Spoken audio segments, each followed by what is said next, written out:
ODS এই শব্দটা আজকালকার দিনে খুব পরিচিত।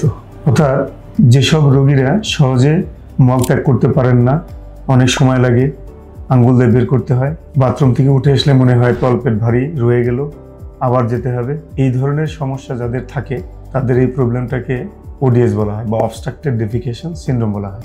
এই ওডিএসটার মূলত দুটা কারণে হয়, একটা সার্জিক্যাল কারণ আর একটা হচ্ছে মেডিকেল কজ। মেডিকেল কজের ক্ষেত্রে সার্জারি করলে কিন্তু হিতে বিপরীত হবে, সেই ক্ষেত্রে বায়োফিডব্যাক থেরাপি হচ্ছে উত্তম। কিন্তু যদি সার্জিক্যাল হয় তাহলে কি অপারেশন?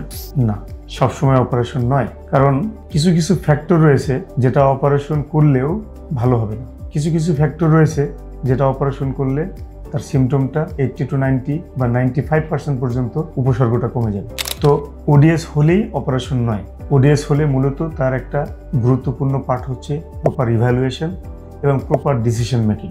প্রপার ইভ্যালুয়েশন এবং প্রপার ডিসিশন মেকিং না করে যদি অপারেশন করা হয় তার রেজাল্ট হিতে বিপরীত হবে এবং ভালো হবে না। সুতরাং ওডিএস এর ক্ষেত্রে ঝাঁপায়া পড়ে অপারেশনে যাবেন না, বুঝে শুনে যেতে হবে। সুতরাং ওডিএস হলেই অনেকেই আছেন স্টার অপারেশন করে ফেলেন। আমি আপনাদেরকে অনুরোধ করব, হুটহাট করে স্টার অপারেশন করাটা ঠিক নয়, প্রপার ইভ্যালুয়েশনটা অত্যন্ত জরুরি।